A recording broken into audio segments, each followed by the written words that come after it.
Hi friends, வாங்க இன்றைக்கி எங்கள் வீட்டில் என்ன சாப்பாடுன்னு பார்த்தா சுட சுட சாதம்.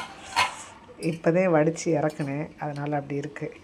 ஆனால் நான் சாப்பிட போகிறது என்னவோ இன்றைக்கி பழைய கஞ்சி இருக்குது. அதில் இன்றைக்கி இந்த கொஞ்சம் சாதம் போட்டு ரொம்ப வயிறு எரிச்சலாக இருக்குது. சரி, அதனால் நமக்கு போதும், இது போதும்.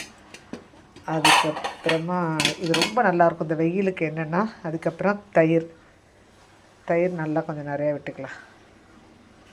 தாராளமாக தயிர் விட்டுக்கலாம், ஏன்னா ரொம்ப வயிறு எரிச்சலாக இருக்குல்ல.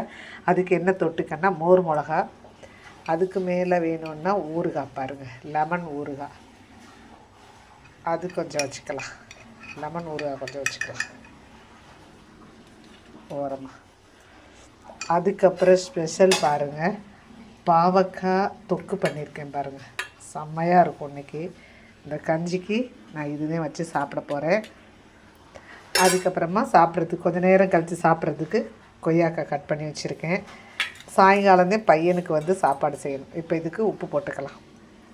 இது உப்பு போட்டுட்டு நல்லா சூடாக இருக்குது, கொஞ்சம் நல்லா இதை பிசைஞ்சிட்டு அதுக்கு மேலே நீங்கள் நல்லா இன்னும் பிசையணும். பிசைஞ்சிட்டு இந்த மோர் மிளகாய் எடுத்து நொறுங்கலை, கொஞ்சம் இப்போ தான் நான் வறுத்தேன், அதனால் கொஞ்சம் இதாக இருக்குது. அப்படியே இப்படி எடுத்து இப்படியே சாப்பிட்டீங்கன்னு வச்சுக்கோங்க, செம்ம டேஸ்ட்டாக இருக்கும் ஃப்ரெண்ட்ஸ். வாங்க சாப்பிடலாம். பாய்.